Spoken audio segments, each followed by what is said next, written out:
Esse episódio do podcast Cinemação conta com a parceria do Topázio Cinemas. Localizado nos 2 principais shoppings da cidade de Indaiatuba, o Topázio conta com 9 salas e uma programação muito diversificada, capaz de agradar a todos os públicos, além de alta qualidade de imagem e som. Acesse topaziocinemas.com.br e aproveite a melhor programação do interior de São Paulo.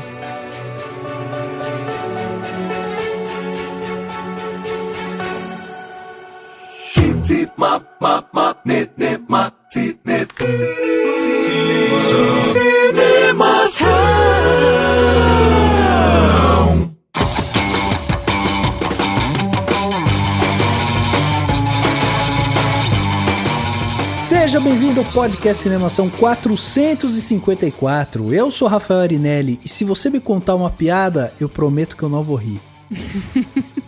Ai, aqui é a Marina Oliveira, né? Depois de um tempinho aí, e Tarantino, um dos meus DJs favoritos. Boa. Aqui é Pedro Amaro, do canal Claquete. E como eu sou um homem muito religioso, vamos começar com um versículo bíblico. Ezequiel 25:17. O caminho do homem justo está assolado por todos os lados. Caraca, é a edição, viu, gente? Ele falou tudo, é que a gente teve que cortar, que a frase ficou muito grande. Eu sou Daniel Cury e finalmente a gente vai falar de um filme que as pessoas vão ao banheiro.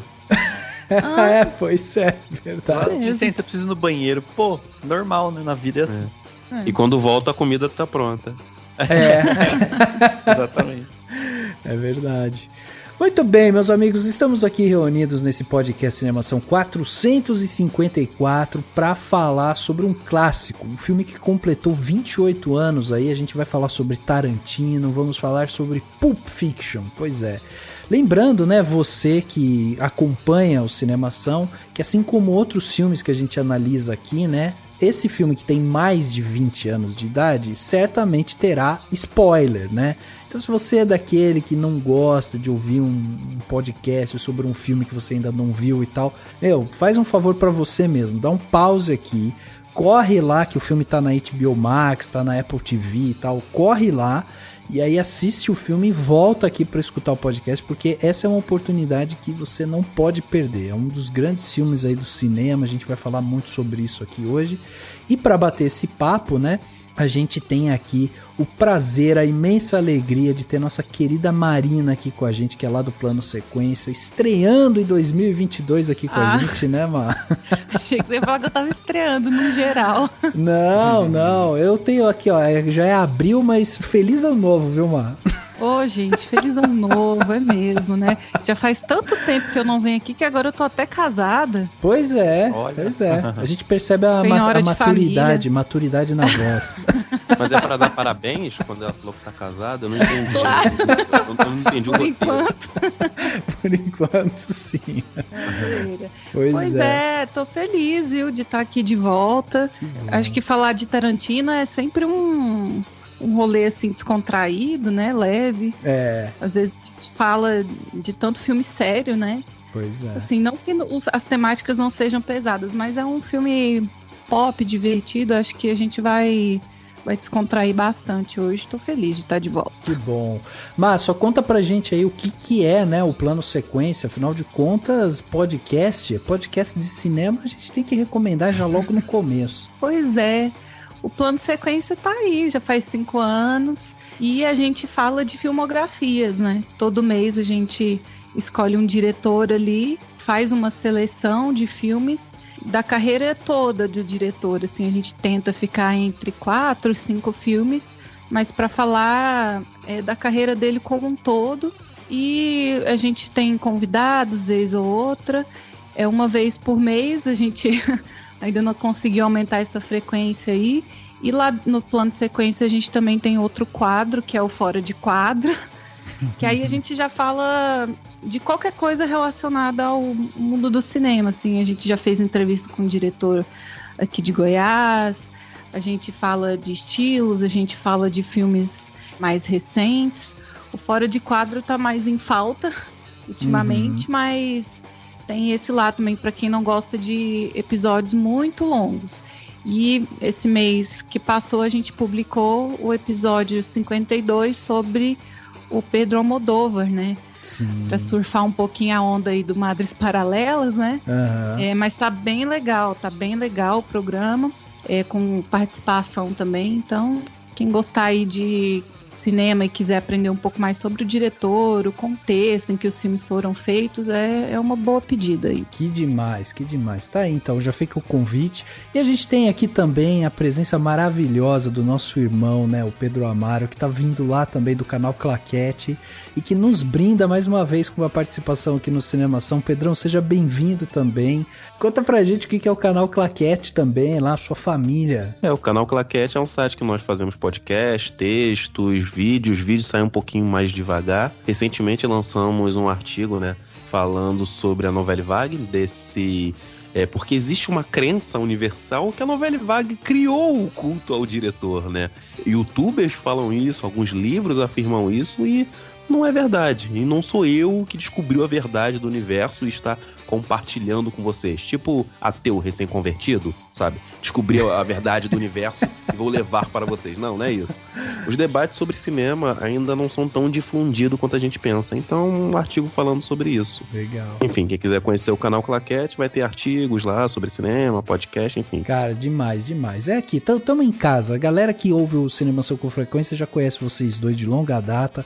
Então é isso, vamos bater um papo aqui sobre Pulp Fiction, mas logo depois do Panorama. Panorama.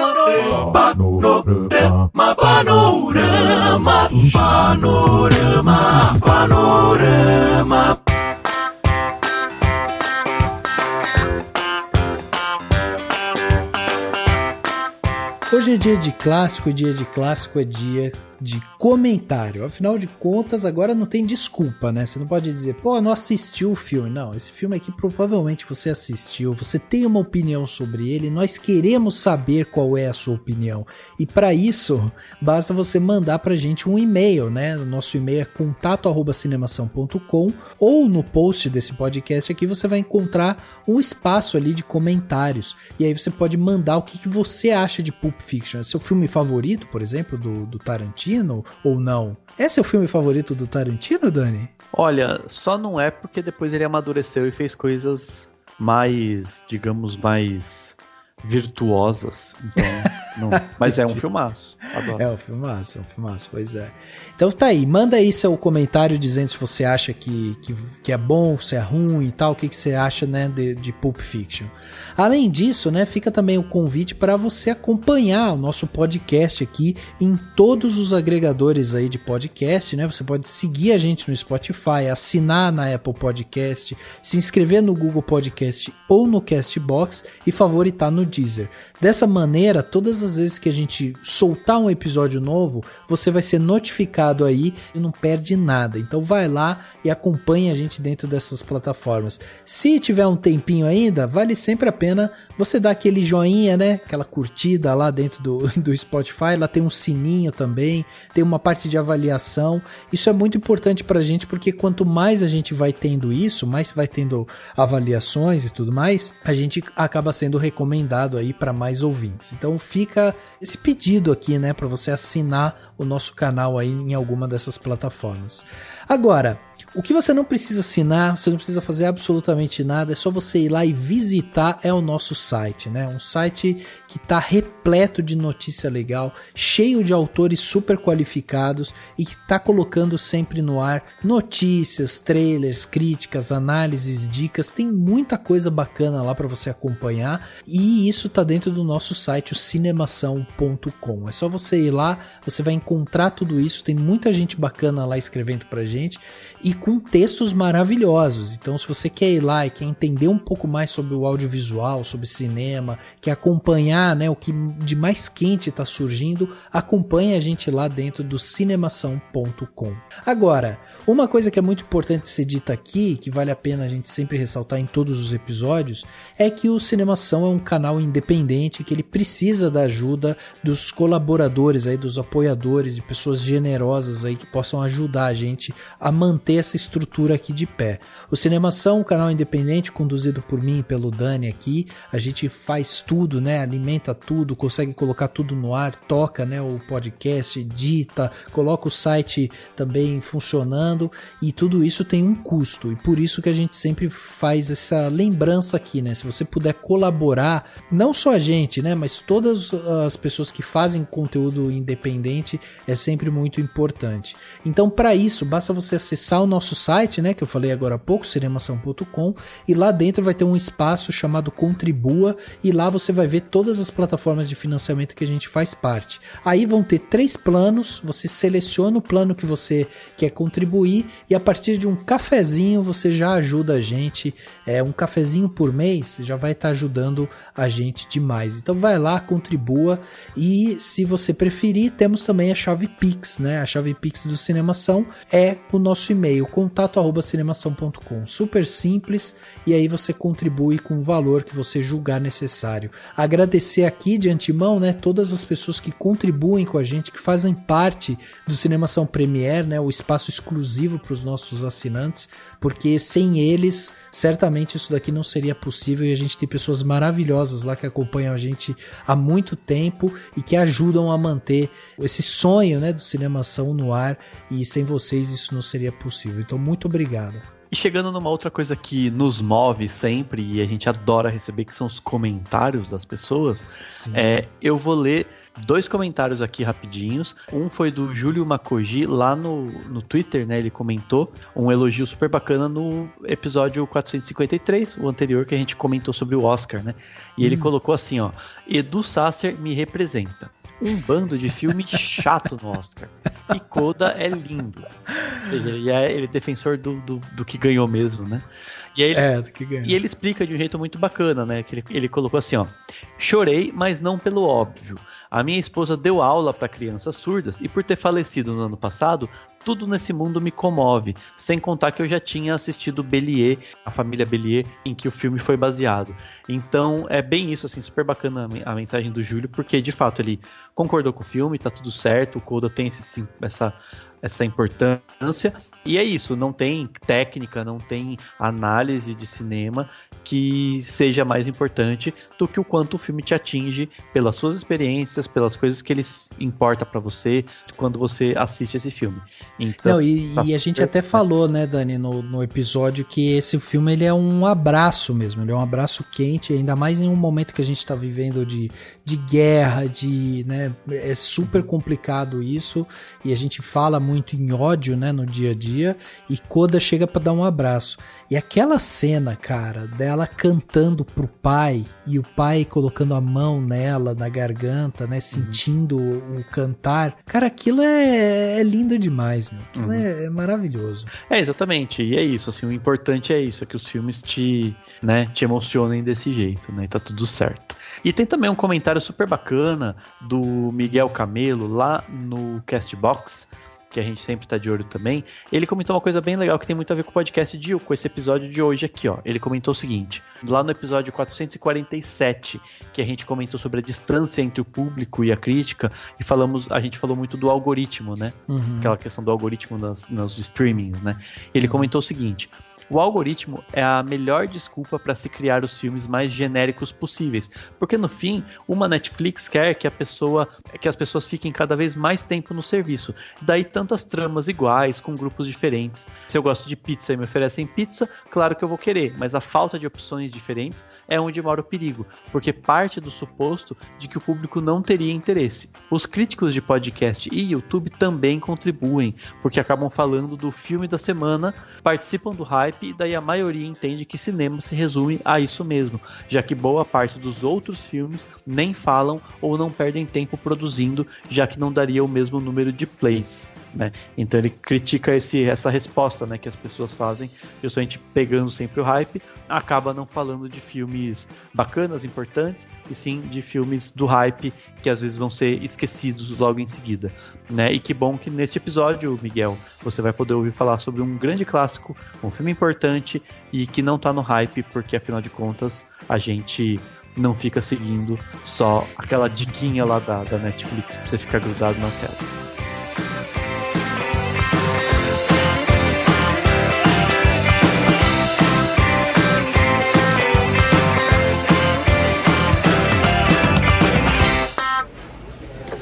Garçon, coffee.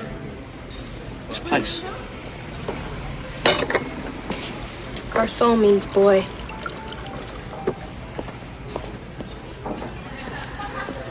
This place? A coffee shop. What's wrong with that? Nobody ever robs restaurants. Why not?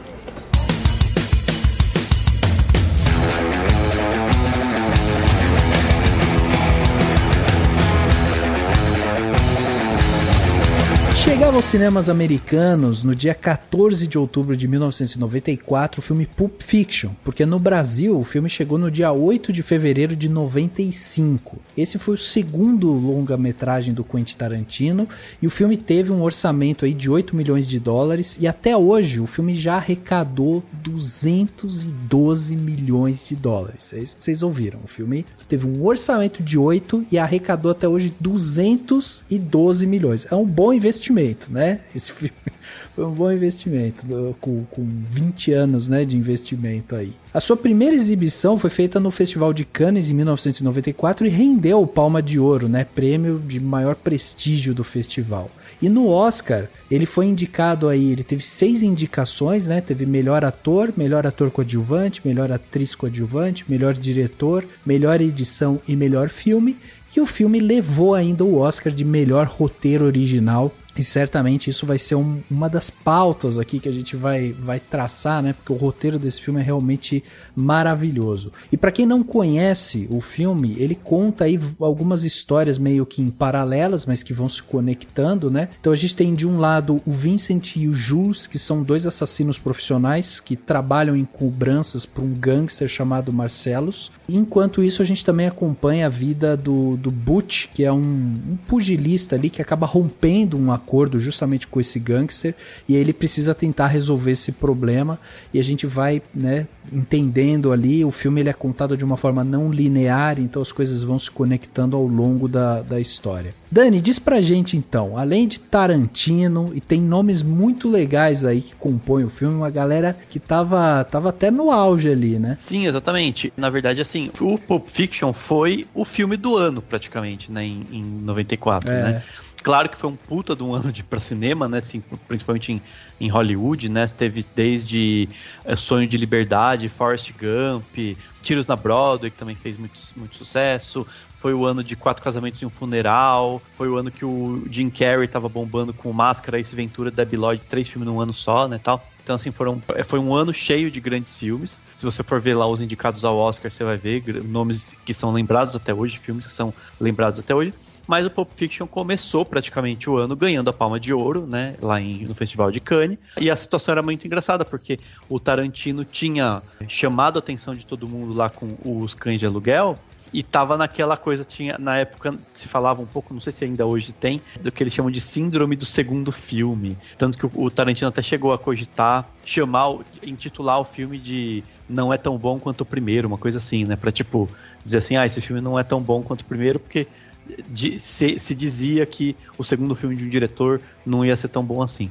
Então ele veio com essa pecha, né, nele, assim. Mas ele veio com a direção do Tarantino, né, que tinha lá basicamente o Cães de Aluguel, tinha um outro filme anterior, né, e um roteiro antes até, mas, enfim, tava no comecinho aí, né, do Tarantino, da carreira dele. O roteiro ele assina com o Roger Avery, com quem ele também tinha feito o Cães de Aluguel e o Amor a Queima-Roupa, né, que é um filme de direção, acho que do Tony Scott, se eu não me engano, que, enfim, que eles tinham lançado, e com a montagem da Sally Menke. A Sally Menke foi montadora parceira do Tarantino com Cães de Aluguel, depois ela vinha com Kill Bill, Jack Brown, né, depois aqui do Pulp Fiction ela viria com esses filmes, até o Bastardos Inglórios, ela infelizmente faleceu, né, logo em seguida, e aí ele mudou de montador. Quem disse que ela tem direito de morrer, né? Eu não fui consultado sobre essa morte dela, eu acho um absurdo. Exatamente. Eu espero que até uma Schumacher não tenha também essa ideia, que eu não aguento. 2 primeiras eu não aguento. E assim, não, gente que nunca morreu tá morrendo agora.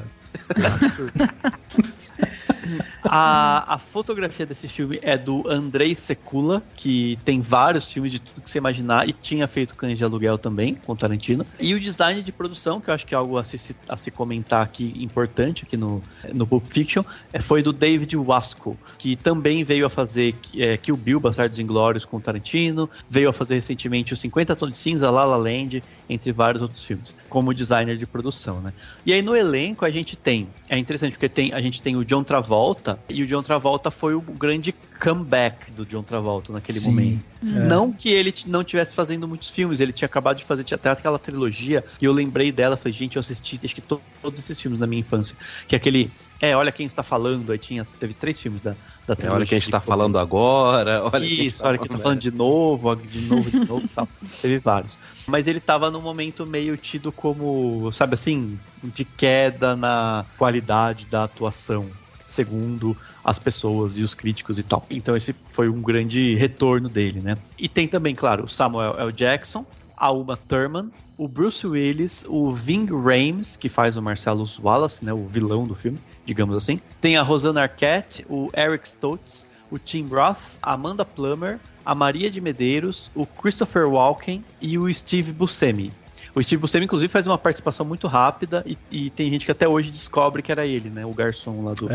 Mas, assim, eu acho... E é legal, assim, tem algumas historinhas, né? Tipo assim, o John Travolta demorou pra se escolher ele. Teve vários atores que queriam tal. O Samuel Jackson também diz que ele foi muito bem no teste, mas daí o cara que faz o garçom lá no barzinho lá do Marcellus, né, fez outro teste muito bom, aí o Tarantino meio que falou, faz de novo o teste, senão você vai perder o trampo e tal, né? Então teve essas coisas assim. Dizem que ele não foi muito bem no primeiro, mas o Tarantino disse que fez o papel do Julius pensando no Samuel Jackson, né? Sim, mas o porto-riqueiro acabou passando na frente no teste. Exatamente, aí ele meio que insistiu e tal, né? A Uma Thurman também demorou, foi acho que insistência do Tarantino, ele queria ela também, e antes se cogitaram-se várias atrizes da época, assim, que estavam famosas na época e tal. E é bom falar, Dani, que a Uma Thurman, durante muito tempo, o próprio Tarantino já afirmou isso, que era a espécie de, entre aspas, loura perfeita dele. Ele falava que era a minha atriz favorita, tanto que, né, ela participou na maioria dos filmes dele nesse período. Exatamente, acho que foi aí, né, que começou, então acho que ele... E foi bem isso, assim, diz que ele insistiu bastante pra ela... Chegou a ler o roteiro pra ela no telefone, pra ela aceitar. E tem uma história engraçada também, que é a Maria de Medeiros, né, que é uma atriz portuguesa. Tem muitos filmes americanos, muitos filmes, enfim, em várias línguas, né, que ela faz. Acho que em francês também. O Tarantino, né, conheceu a Maria de Medeiros em eventos, né, em festivais de cinema. Então é a prova da importância do networking, né, para as pessoas fazerem. Não é ela que estava fazendo novela aqui no Brasil? Não sei se ela fez novela, mas ela já fez filme brasileiro, se eu não... Né, ela estava fazendo aquele Verdades Secretas, eu acho. Pode ser. Porque ela faz filme, tipo, tudo que é país que você imaginar, assim. Acho que se ela sabe falar a língua, ela faz. Né? Olha só, legal. E assim, claro, é uma atriz portuguesa, uma das maiores atrizes de Portugal. Vamos falar que o filme ele foi selecionado, né, para preservação no Registro Nacional de Filmes da Biblioteca do Congresso em 2013. Caraca. São poucos filmes que fazem parte dessa preservação, né? Eles selecionam os filmes que julgam ser importantes, né? E Pulp Fiction está dentro dessa gama. Sim. Não, e vocês sabem que fazia muito tempo que eu não via o filme, e aí eu já tinha entrado um pouco naquele aspecto muito comum, né, de quando você lembra do filme com algumas cenas, assim, né? Então, já tem aquelas cenas icônicas, né, da dança, da cena do hambúrguer, né, com Samuel Jackson e tudo mais, mas quando eu tava reassistindo, eu fiquei muito impressionada que todos os memes que o filme criou, eles acontecem no primeiro ato, né? Aquela coisa do John Travolta perdido, a dança, o hambúrguer, tudo no primeiro ato. E aí eu fui assistindo falando, caraca, mas já vai gastar já todos os memes. Você pode criar mais, soltar por aí. Isso diz muito também sobre o diretor, porque eu até brinco, na verdade não sou eu que falo, meu professor, o Vitor Van Hausen, que Tarantino, ele tem algo interessante quando a gente pensa ou discute o diretor. Todo mundo que gosta de cinema tem alguma informação sobre ele. Dificilmente você vai pegar alguém que não saiba algo do Tarantino, independente se a pessoa gosta ou não. porque é um cara que ficou muito pop. Sim. E o Pulp Fiction foi isso, né? Acho que foi, apesar do Cães de Aluguel também ter feito sucesso, foi meio que a entrada do Tarantino nesse mundo pop, né? Nesse fazer cinema sobre olhando pra si mesmo, não sei, ele tem uma coisa meio de, né, o cinema sobre o cinema que é como se o filme tivesse noção de ser um filme, né? Assim. Sim, o Cães de Aluguel é o filme que lança Tarantino pro mundo. Só que o filme que realmente faz ele ser respeitado e todo mundo querer trabalhar com ele é o Pulp Fiction. Tanto que o Cães de Aluguel, muita coisa... Tem um documentário que fala sobre Tarantino, que muita coisa no Cães de Aluguel foi improvisada, desde o design, figurino, por exemplo, o Harvey Keitel teve que trazer a própria roupa para poder trabalhar. No momento, Tarantino emprestou uma calça para ele usar, tanto que ele brinca até no documentário, a calça não é da mesma cor da camisa, a calça é mais marrom, é um pouco mais marrom e a camisa é preta, né? É muito cinema curioso de guerrilha, isso. Né? A primeira mas eu acho cena filmada do Cães de Aluguel é em Sundance, né? Que o Tarantino tava lá e filmou, não foi na produção. Não foi no estúdio. Eu acho que essa verve mais pop, ela vem com força, assim, por causa de uma questão orçamentária também. Eu acho que conforme ele foi tendo mais dinheiro para fazer os filmes, óbvio, ele tem mais acesso aos direitos para as músicas que ele vai usar, para os figurinos, né, para os efeitos práticos. Então eu acho que se ele pudesse, ele teria feito uma espécie de Pulp Fiction logo no primeiro filme, né? Uhum. Mas eu acho que essa questão orçamentária influi muito. E aí, resgatando a fala do Dan no começo, né, sobre banheiro, eu vi que vocês já falaram de Psicose aqui. Isso é um filme que tem banheiro também. Sim. E eu acho que essa história do banheiro é por que o filme foi tão virada de chave assim na época, né? Hoje em dia a gente assiste e não vê uma coisa tão contraventora assim. Mas no próprio caso do Hitchcock, você mostrar uma privada era algo super subversivo, né? Nossa, como assim uma estrela de Hollywood tá do lado de uma privada? Isso não existe.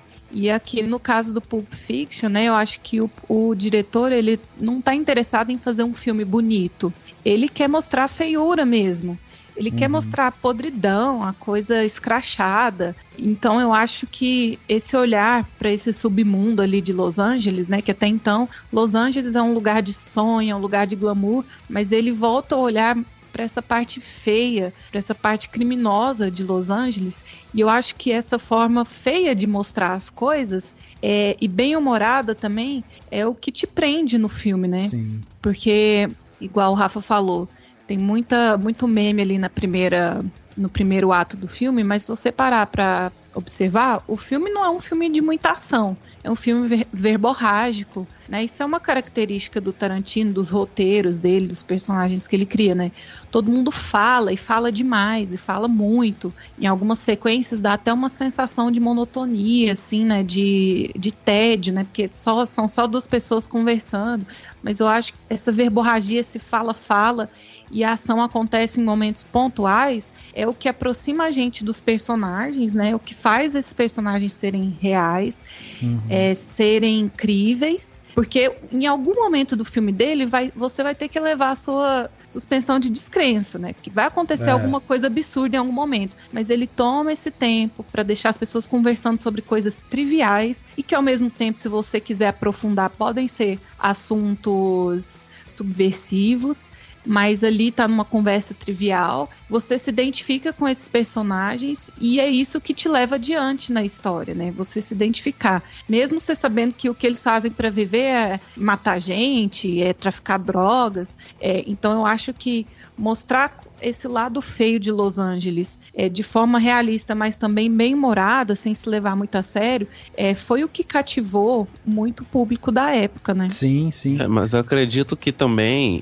essa questão de como o Tarantino desenvolve os filmes dele, tá muito ligado por ele escrever os próprios filmes, porque as cenas dele são tão longas, a meu ver? Porque tem essa questão da gente identificar, gostar dos personagens, mas também por deixar a cena fluir até chegar no seu ápice. Pelo menos eu, como roteirista, eu acredito que você nunca pode ir direto ao assunto em uma cena.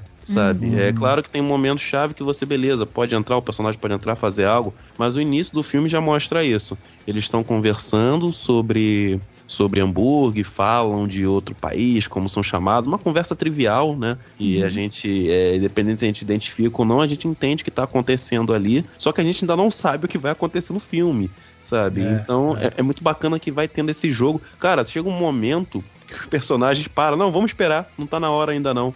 Cara, quem faz isso? Quem faz isso?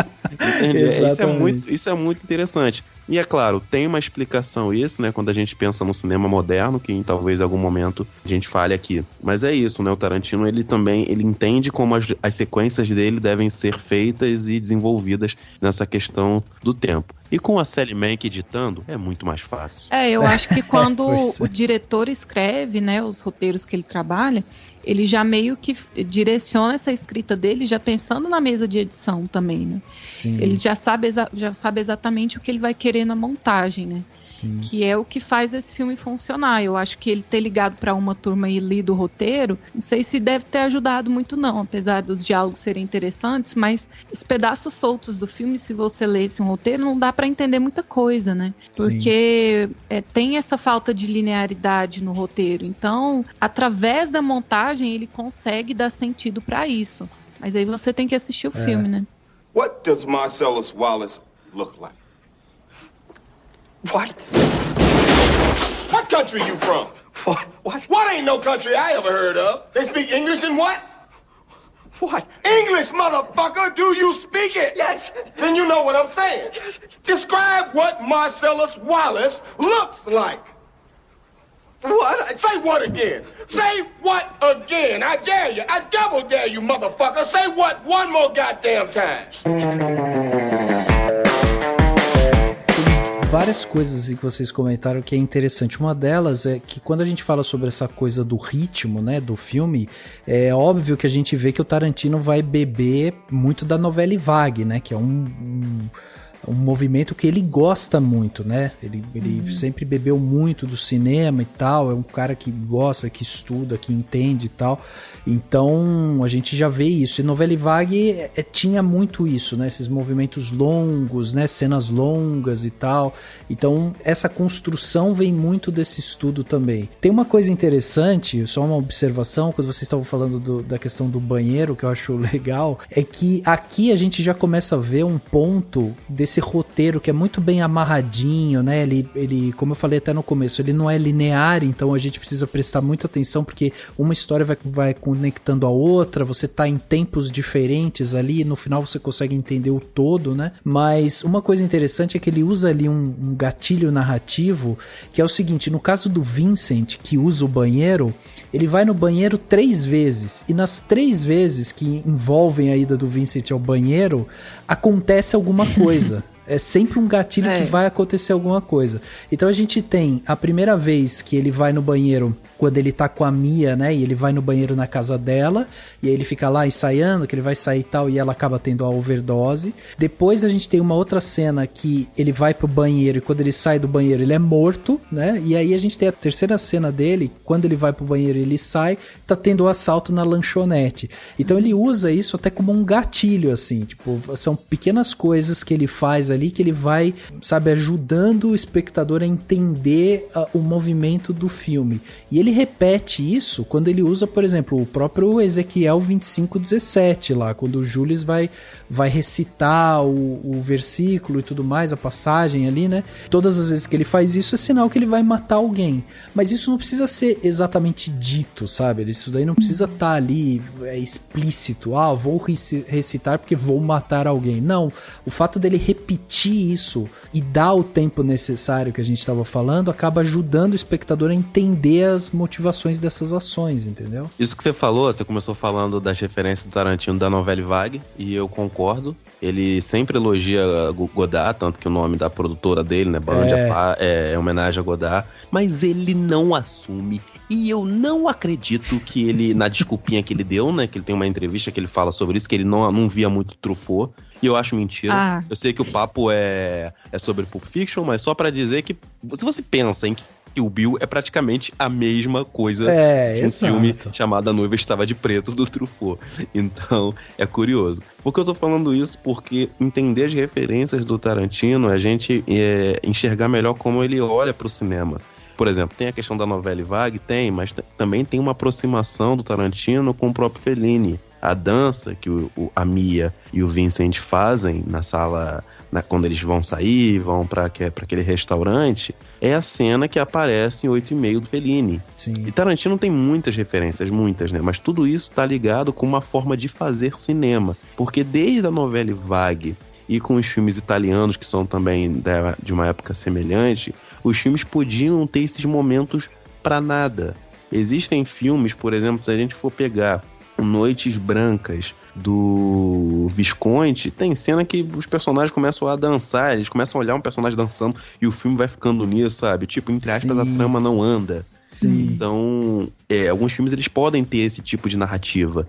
Um dos motivos de Pulp Fiction ser tão elogiado é por poder trazer isso pros anos 90. Sim.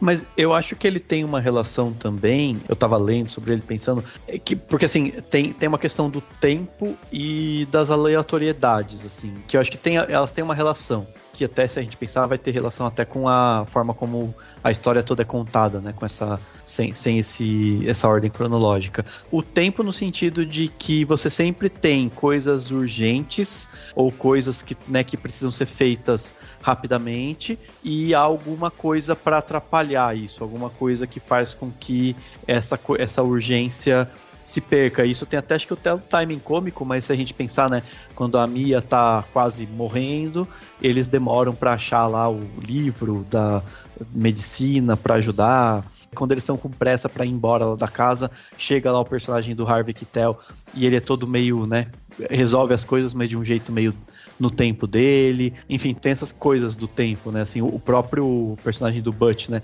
Ele tá com pressa, ele precisa só pegar o negócio e voltar pra casa. E aí ele é preso naquela loja lá maluca. E tem as aleatoriedades, que tem a ver com o ir ao banheiro, que a gente tava comentando, né? Você vai ao banheiro, acontece alguma coisa, que é uma coisa que acontece na vida real, né? Às vezes você vai no banheiro e canta um parabéns na hora da festinha. O telefone toca bem quando você vai pro banheiro e tal. Mas tem a questão de que a história avança muitas vezes por aleatoriedades, né?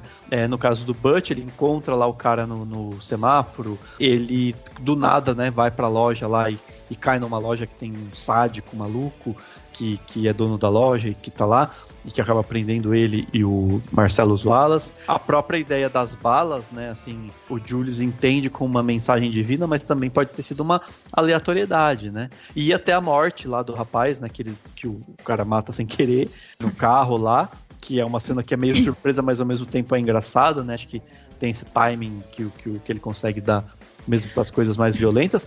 Isso tudo, acho que tem uma relação. O filme, ele, de uma certa forma, tá tratando disso, né? Das aleatoriedades da vida e de como as coisas acontecem no tempo delas, quer você queira, quer não, embora tenha escolhas a serem feitas, né? Porque o Julius representa a pessoa que faz uma escolha de sair da vida da criminalidade e tal, né? Eu acho que essas aleatoriedades, né? As forças naturais e tal, isso me remete muito também ao cinema dos irmãos Coen, por exemplo. Assim, eu acho que é um exercício para você voltar a olhar para os personagens, né? Eu acho que isso é um estudo de personagem interessante. Coisas acontecem. Como que cada personagem vai reagir, né? Diante daquilo. Uhum. Então você vê o personagem do Travolta, ele sempre tem um comportamento, uma reação quase que inversa a do Samuel L. Jackson, né? Então eu acho que quando o cinema traz isso, assim, é muito pra gente atentar o olhar pros personagens, né? Pra entender muito da psique ali dos personagens, como cada um reage diante dessas coisas que simplesmente acontecem e que às vezes são absurdas, né? Tipo a cena do estupro ali na loja de armas, né? É tudo muito repentino, muito absurdo, mas quase que você vê as engrenagens girando assim na cabeça dos personagens, né? Sem falar nada. Você tem o Bruce Willis ali, que ele pega a chave e ele vai se mandar da loja, você vê ele parando e pensando e refletindo, não, vou voltar, não vou deixar o cara lá embaixo, apesar de ser quase que um arqui-inimigo dele, né? Sim. Então acho interessante a gente pegar essas coisas para entender o que o filme está mostrando sobre a psique dos personagens. Esse lance que o Dani falou sobre aleatoriedades é interessante de pensar, porque assim, tem um contexto interessante aqui que é o próprio nome do filme, né? Pulp Fiction. Pra quem não sabe, esse nome veio porque existia nos Estados Unidos uma revistas Pulp, que chamava, ou História Pulp. E esse termo, ele surgiu porque essas publicações elas eram feitas em papel, produzido com polpa das árvores, e isso acabava economizando, né, na produção, era uma economia que era feita e tal, então você tinha um barateamento desse produto final. E essa coisa que era criada ali, né, essas histórias em quadrinhos e tudo mais, elas vinham acontecendo ali próximo dos anos 1900, e aí ela acabou até mais ou menos 1950. Mas o que acontecia com essas revistas que eles faziam? Elas eram consideradas revistas de quinta categoria, assim, entretenimento de quinta categoria, sabe?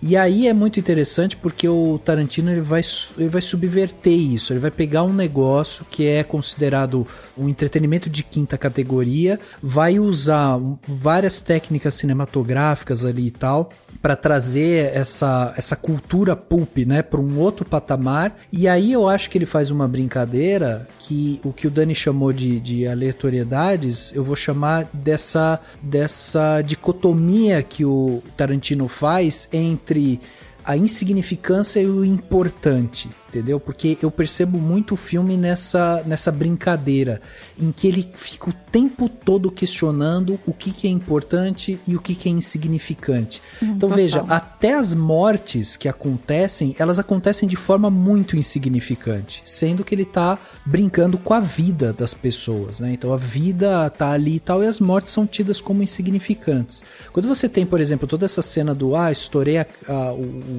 cabeça do cara com o tiro acidental e tal, cara, aquilo ali é uma cena de comédia incrível, assim, é linda a cena, sabe, muito bem construída, é engraçada, e é uma coisa completamente horrorosa, entendeu? É uma coisa super impactante ali e tal. E aí tudo se desenvolve porque ele dá o peso da importância não pra morte que aconteceu, mas sim pra esposa do cara que vai chegar e vai ver o que tá acontecendo e tal. E aí fica aquela coisa, não, porque ó, ela vai chegar, a gente tem 40 minutos. Então ele subverte a lógica, entendeu? Ele pega algo que é muito importante, torna insignificante, pega algo que é muito insignificante, torna importante, e ele faz essa brincadeira o tempo todo justamente para ir questionando.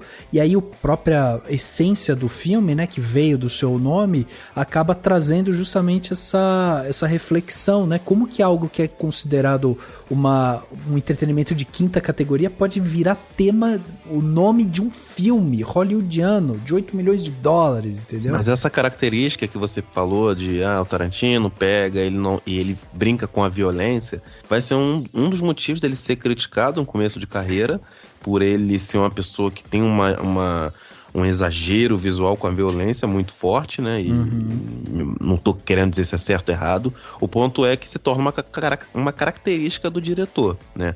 Se a gente olhar para Cães de Aluguel, o que ele vai fazer? Vai fazer aqui. Ele vai colocar 2 sentimentos na cena para poder gerar um efeito. Geralmente ele vai colocar uma cena tensa, alguém sendo mutilado, alguém sendo torturado, com algo mais suave, seja alguém fazendo uma piada e tal. Cães de Aluguel, a gente tem o Mr. alguma coisa, não lembro, Michael Madsen, tirando a orelha do cara.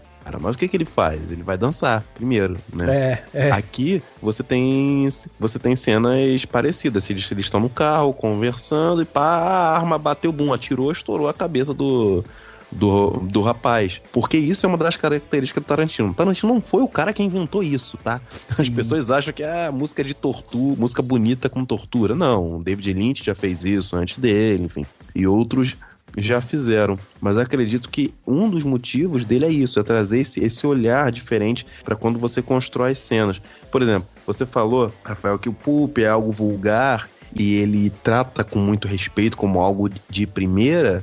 Isso também diz muito quem ele é, porque em outros filmes, por exemplo, em Bastardos Inglórios, quando ele fala o nome lá dos soldados que se assumem um outro nome para poder entrar como se fossem cineastas, ele dá nome de outros cineastas italianos que não são tão famosos. No Era Uma Vez em Hollywood, ele pega um período, né, de Hollywood, que a nova Hollywood está chegando, mas ele menciona só filme pequeno. E é muito disso que Pulp Fiction é, né? Você exaltar uma cultura pulp, tá contando uma questão do crime, onde o crime não necessariamente é o mais importante. A gente chama isso de... Hitchcock chamava isso de MacGuffin. Uhum. Tanto que começa aqui essa questão, o que tem na maleta, o que tem na maleta. O Tarantino, ele tem um olhar muito diferente da forma de construir histórias e construir as suas sequências.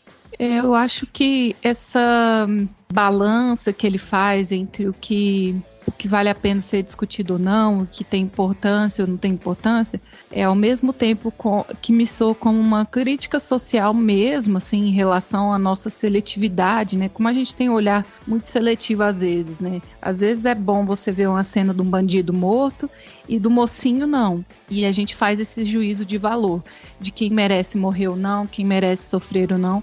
E eu acho que no próprio texto, aquilo que está saindo da boca dos personagens também vai muito nessa ideia, né? Parece um assunto trivial e pode ficar nessa superfície. Ou você também pode se aprofundar naquilo e ter uma viagem muito louca naquele assunto, né? Então eu lembro muito daquela cena muito famosa do Cães de Aluguel, que eles estão discutindo sobre Like a Virgin, né, da Madonna. Sim.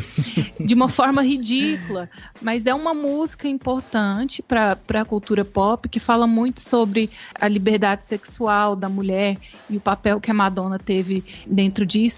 Então, você pode ir por esse lado de achar que ele tá fazendo uma crítica social foda e só que nas entrelinhas, ou não, é simplesmente aquela coisa trivial que os personagens estão conversando mesmo, e fica nisso. Você vai julgar, você com seu olhar de espectador vai assistir isso e vai dizer se aquilo é importante ou não. Uhum. E isso também nas ações, né? Nas coisas que acontecem durante o filme. Martin and Lewis. Vanilla Coke.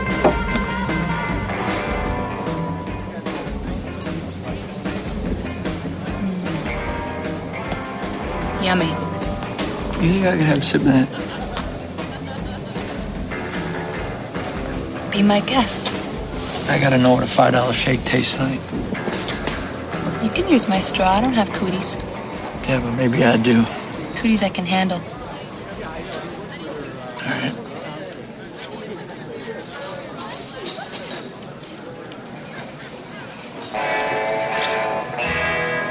God damn, it's a pretty fucking good milkshake.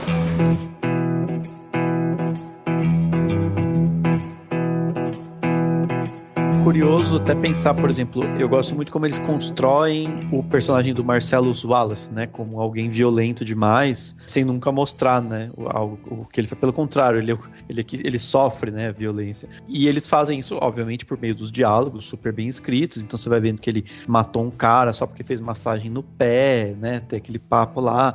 E aí você vai construindo essa coisa de que ele é um cara violento, a forma como ele aparece lá no bar logo depois. Enfim, e essa construção dele como violento, ela tem um certo sentido, até porque, assim, a gente tá vendo os caras lá sendo violentos, né? Assim, o Julius mata um lá no sofá, simplesmente dá um tiro e pronto. Dá o tiro no outro e tal. Então, essas coisas vão acontecendo, mas ao mesmo tempo também o filme nunca mostra, né? Se a gente para pra pensar, ele não foca na violência em si, ele mostra só o efeito, né? Então, tipo, dá o tiro sem querer na cabeça do menino lá, a gente vê o efeito do tiro, que o carro ficou ensanguentado. Mas a gente, obviamente, não vai, né, em outros momentos o Tarantino vai flertar mais, né, com a violência mais gráfica, assim. Eu acho que a gente tá vendo sempre os resultados disso. E, ao mesmo tempo, a gente, embora também, obviamente, não veja, mas a gente tem a noção da violência, no caso que é um estupro, né, que o Marcellus Wallace sofre,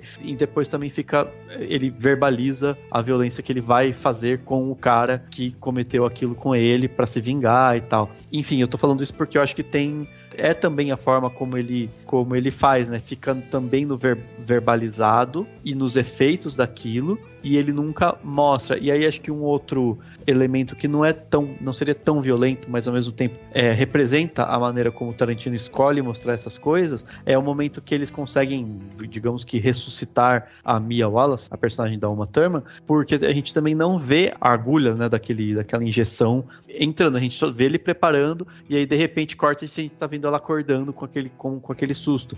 Então eu acho interessante da gente pensar como que a gente tá sempre vendo o resultado da violência ou ela sendo verbalizada, né? Então a gente tá sempre mergulhando nesse mundo, sempre desse jeito, e aí isso permite com que a gente tenha as gags, né, de comédia por conta disso, porque a gente vai pro resultado. Então o resultado da violência quase como a punchline lá de uma piada, né? Aquela coisa que vem depois e você não passa, sei lá, pelo grafismo, né, da violência em si, né? Mas isso também, eu acredito que só consegue ser tão potente exatamente pela edição da Sally Mank, porque você falou da overdose da Mia, quando vão salvar a Mia. O que vai ser característico muito também nesses primeiros filmes do Tarantino? A forma como ele estica esses momentos de tensão.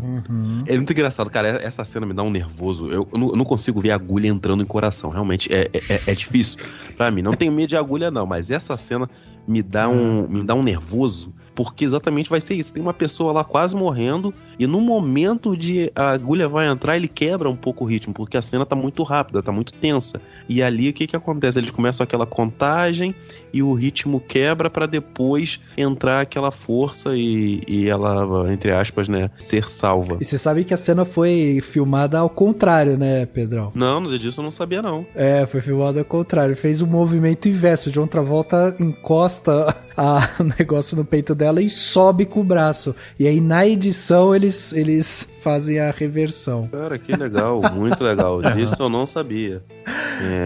Acho que esse aqui eu acho até um erro, cara, esse filme não ter ganho melhor edição, porque facilmente é um dos melhores trabalhos, né, da Sally Mank aqui na edição, porque o filme consegue se encaixar muito esses momentos, nas quebras de ritmo. Sim. E tanto que o Tarantino hoje em dia ele é muito criticado, né, pela questão, eu não acho que os filmes deles estão ruins, mas literalmente ao pé da letra a gente pode entender que a edição mudou. Sim. Então é interessante quando a gente pensa nisso. Agora, a Marina estava falando justamente sobre essa não fala, né? E aí o Dani até falou sobre essa questão que existe também a fala na parte da violência e tal. Essa construção de personagem que a gente tá falando aqui, eu acho interessante também, porque, por exemplo, o Vincent, pra mim, é um dos personagens mais interessantes que a gente tem, né, ao longo de todo o filme, o personagem do John Travolta. E aí tem, por exemplo, ele dá algumas pistas pra gente sobre quem ele é, quando ele vai comprar a cocaína, e aí ele experimenta ali a cocaína e tudo mais, e aí ele fala assim: se é boa, se for boa mesmo e tal, eu volto aqui e já te dou mais $1.000 e vou levar mais, né? E beleza, e ok, isso pra ele tem valor. Quando ele vai pra lanchonete, ele experimenta lá o milkshake, ele acha um horror o milkshake custar $5, né? Então assim, o milkshake custar 5 pra ele é mais ofensivo do que ele pagar $1.000 na cocaína. E isso, nesse caso, diz respeito muito a quem ele é, né? Não significa que uma coisa tá certa e a outra errada, né? Mas a característica dele, né? E aí é interessante isso porque essa cena toda essa sequência, até ele pegar e ter a dança e tudo mais, ela é muito interessante. Então, assim, quando ele tá lá comprando a cocaína, né, e ele tá conversando com aquele vendedor e tudo mais, tem um momento ali em que ele fala do carro dele. E ele vira e fala do carro e tal, e ele fala que o carro foi riscado, né, riscaram o carro do lado e tal, e ele fala, pô, você acredita que fizeram isso e tal? O que dá a entender que quem fez o risco do lado do carro foi o Butch, né, porque eles dois se estranharam ali, naquele encontro deles ali, quando eles estão indo lá visitar o gangster e tudo mais, e aí o Butch sai fudido com ele ali, né, do lugar, sai puto da vida, então dá a entender que foi o Butch que fez o risco, mas não é mostrado, e isso também fica ali a ideia no ar. E aí quando você vai até a cena da lanchonete, ali o Tarantino faz muitas brincadeiras cinematográficas. A primeira, que eu acho que é a que mais destoa e deve ter chamado muito a atenção das pessoas, é quando a Mia faz aquele quadrado no ar e você vê o pontilhado, né? É uma brincadeira visual. E aquilo destoa do filme inteiro, né? Aquilo ali não tem nada a ver com o resto do filme. E é interessante aquilo porque é uma referência que o Tarantino foi buscar, que na época, né, falava-se muito, principalmente na década de 50 ali, falava-se muito sobre essa coisa essa expressão, né, de ser uma pessoa quadrada, de você ser quadradão e tal. E aí quem brincava muito com isso eram os desenhos animados da época, né? Eles faziam esse quadrado no ar e faziam esse pontilhadinho. E quando o Tarantino pega essa referência de um desenho animado, ele meio que tá vindo dizer pra gente que, bom, a gente tá entrando num momento tranquilo, um momento mais leve do filme, né? E aí ele também mostra pra gente, ó, você tá aqui, isso aqui ainda assim é uma obra ficcional e tal, então assim, ele dá algumas pistas pra gente ali. E aí depois a gente tem todo o caminhar deles dentro da lanchonete, e aí tem várias homenagens ali, né, ao cinema, você tem várias personas ali e tal, mas o que eu mais gosto dessa cena é justamente do trabalho que ele faz com a câmera, que ele vem trabalhando com a câmera ali como se a gente estivesse seguindo o Vincent naquele caminhar, porque enquanto a câmera tá andando atrás do Vincent, quando ele olha para um lado, a câmera demora um pouco e vira para o lado que o Vincent olhou. Quando a câmera volta para pegar o Vincent já tá lá na frente, aí a câmera acelera o passo para chegar no Vincent, então é como se a gente estivesse acompanhando aquela galera, sabe?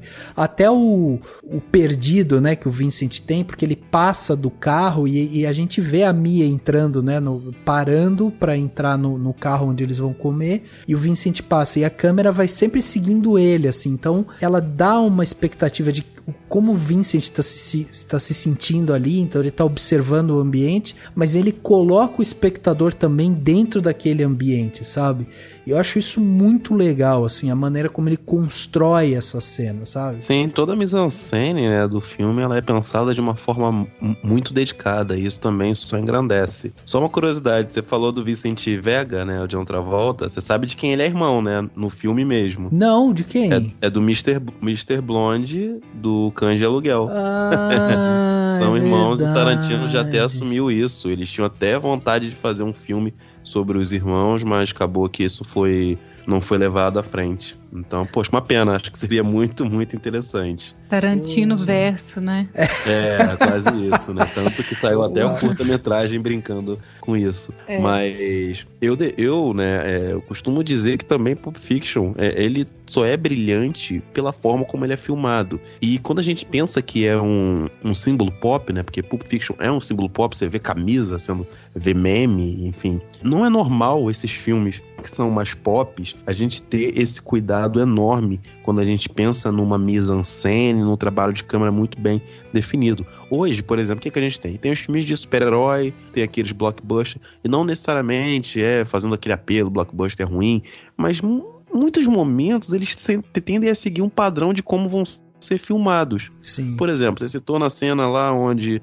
o personagem do Bruce Willis está preso, enfim, e quando eles conseguem escapar, a câmera faz, se não me engano, um plano médio deles, enquanto o chefe da máfia, né, o fortão alto tá atrás dele, e eles começam a discutir o que vão fazer com o cara, enfim, o que vai acontecer, até porque o personagem do Bruce Willis também tá devendo dinheiro. O personagem do Bruce Willis acho que tá atrás e o chefão na frente. O que tem aqui? O Tarantino mata tudo num plano só.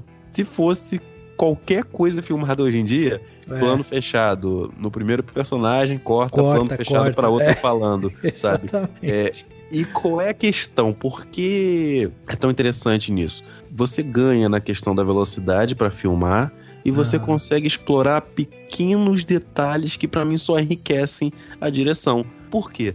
Nessa cena, o Bruce Willis ele ainda tá com muito medo. Então, enquanto o cara tá falando, o Marcellus, ele tá olhando pro lado, ele olha pro outro lado, sabe? Isso é muito interessante.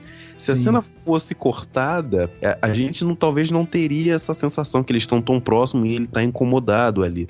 Talvez ele estaria olhando até pro outro personagem. Então, tem várias cenas que a gente pode destacar que o Tarantino, ele tem um cuidado na montagem dos planos que reforça muito o que tá se passando ou para onde os personagens vão olhar. É uma mise-en-scène muito, muito bem trabalhada. O próprio diálogo, né, do Vincent com a Mia na lanchonete, ele tem uma coisa no começo, eles estão meio que nos cantos, né, da tela, assim, eles não estão enquadrados de uma maneira super harmoniosa, e aí vai se harmonizando até o momento que eles vão dançar, né? Sim, que também sim, não deixa sim. de ser uma referência, você comentou, né, dos filmes, acho que do Visconti, que você falou, né, que tem pessoas dançando. Sim, embora essa cena dançar. seja do 8,5.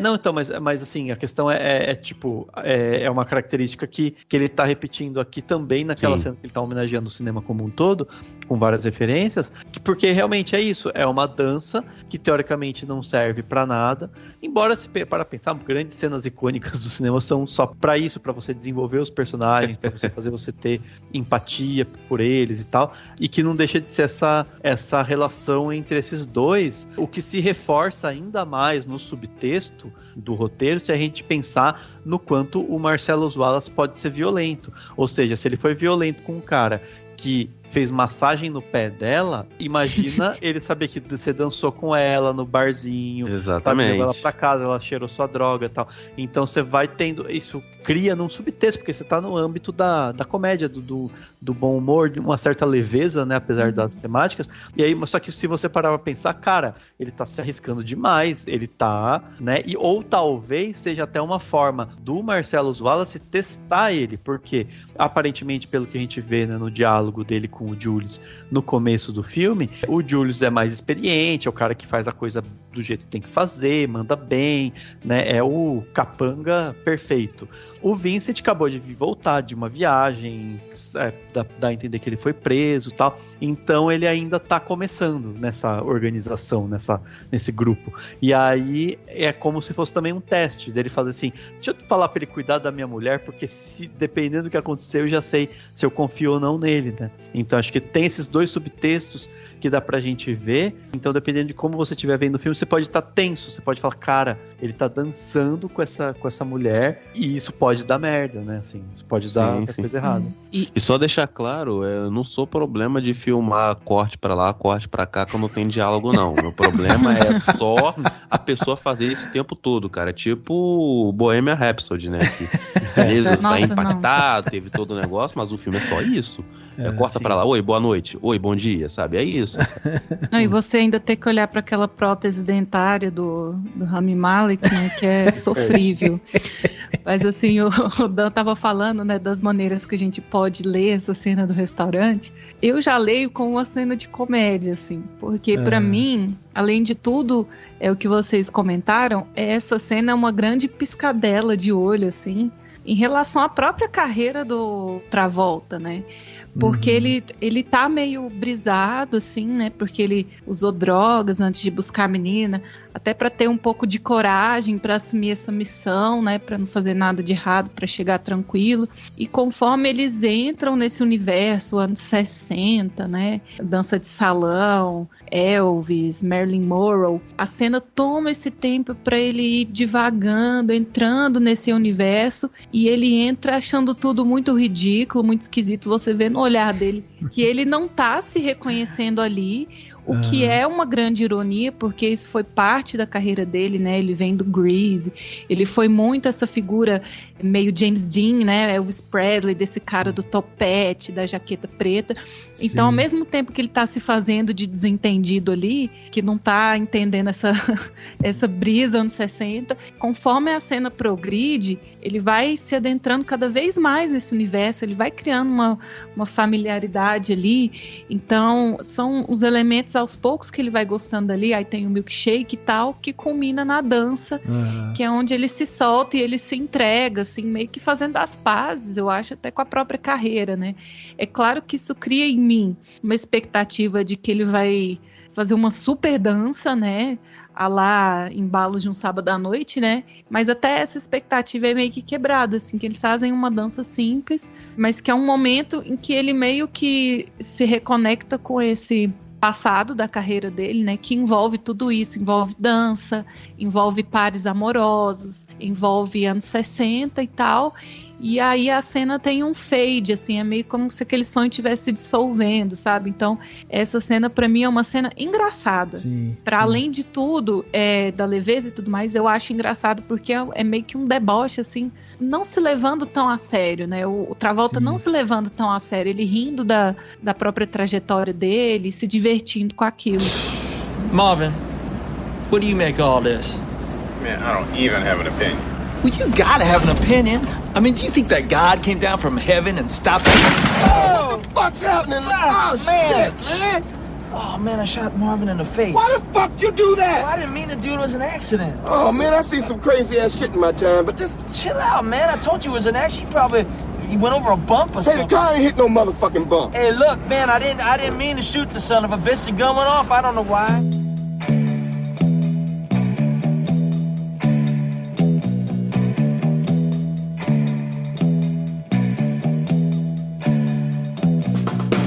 Eu achei muito legal isso que você falou, Má, porque inclusive eu vi uma entrevista do Tarantino falando que uma das coisas que ele pensou quando ele foi fazer a filmagem da dança, né, é assim, ter essa referência, né, que o Pedro já trouxe pra gente, do 8,5 de 1963, mas ele fala também da dança debochada e tal do Aristogatas, né, que ele fala que era uma dança que ele gostava também, porque é um desenho.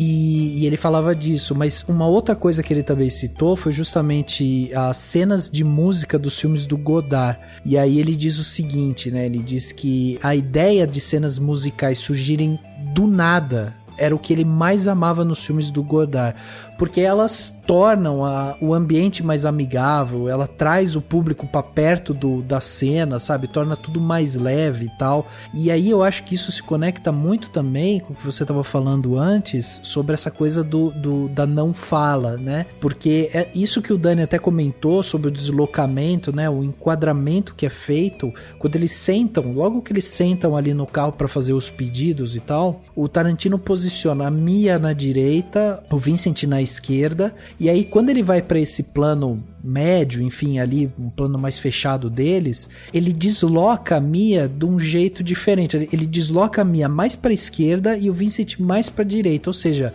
de novo ele faz essa brincadeira de subverter, ele cria um incômodo ali, né, na filmagem, porque não é nessa posição que eles inicialmente começaram, e aí conforme eles vão conversando, e aí pede o milkshake, toma o milkshake e tal, aí você vai vendo que ele vai brincando com essa coisa da câmera, que ele vai aproximando e vai centralizando cada vez mais eles, até o momento em que eles realmente estão posicionados da maneira como eles chegaram, ou seja, aí traz a familiaridade, né, pro público. Inclusive na cena em que aparece o garçom, né, que o Dani até falou que é o ator lá, como que é o nome do ator, Dani? O Steve Buscemi. O Steve Buscemi, é. Inclusive quando aparece o garçom, eles estão completamente opostos. Aí a gente tem a Mia na esquerda e o Vincent na direita, ou seja, eles são completamente desconectados, são completamente fora do eixo ali. E conforme vai rolando tudo, aí a gente vai vendo que eles vão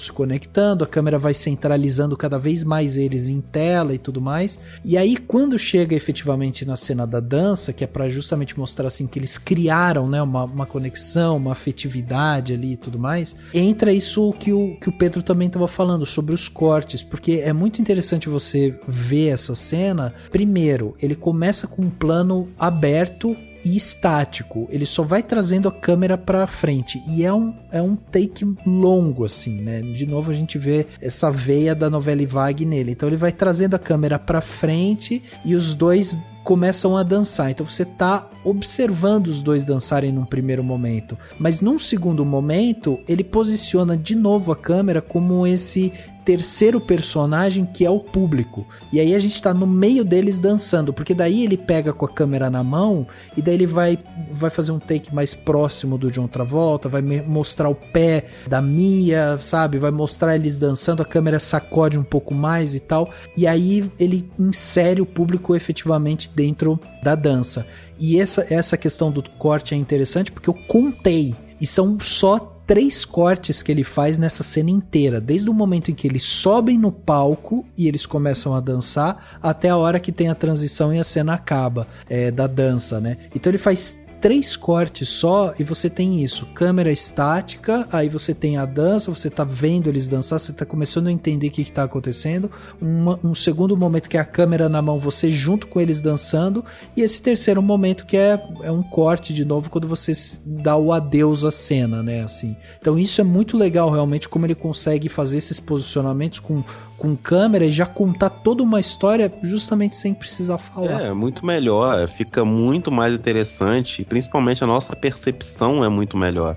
Já dizia o André Bazin, que era muito fã disso. Por exemplo, tem outra cena que eu acho brilhante nesse aspecto, a própria abertura do filme, né? Quando os assassinos estão chegando, nós não sabemos que são assassinos, mas quando eles entram, preparam as armas, a gente pensa, né? Pronto, deu merda. Então, tem uma cena aqui que acontece, que o Jules, ele tá apontando a arma pro cara, se eu não me engano, no momento que ele já dispara, que o cara tem um garoto atrás, o Jules tá direto apontando a arma pro cara sentado, e tem um garoto atrás, tipo, tremendo de medo.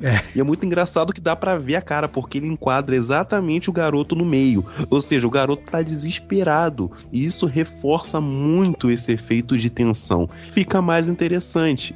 E quando ele corta pro cara sentado na cadeira, você consegue ver o Vincent lá atrás, que ainda assim vai participar da cena, e ele não precisa cortar para mostrar o Vincent respondendo, ele já responde dali mesmo, né? Eu tenho muita curiosidade com essa sequência, porque o que ela representa? São 2 assassinos chegando de dia, falando sem parar para matar pessoas, né? Cobrar, matar pessoas, enfim. Tem um filme dos anos 60 chamado Os Assassinos, que o filme abre com uma cena também assim.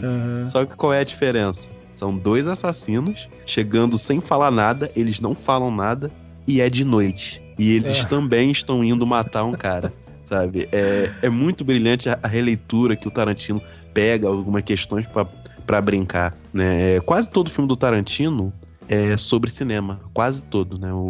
Talvez o Oito Odiados não seja tão grande assim, embora dá pra você trazer alguns detalhes de outros filmes. Inclusive nessa cena, né, Pedrão, a hora que o Julius começa a recitar lá a passagem bíblica, né, o enquadramento tá focado nesse cara que tá sentado e você vê o Vincent atrás puxando a arma. Sim, exatamente, a tensão vai aumentando. Daí você fica, caraca, o cara tá recitando um negócio bíblico e o outro de trás puxou a arma, por quê? É justamente a primeira vez que a gente tá sendo apresentado a essa dinâmica deles, que é, todas as vezes que o Julius fala essa passagem bíblica, eles matam todo mundo, né? Exatamente, a tensão vai aumentando porque ele tá preparando a arma, cara, muito bom, muito bom.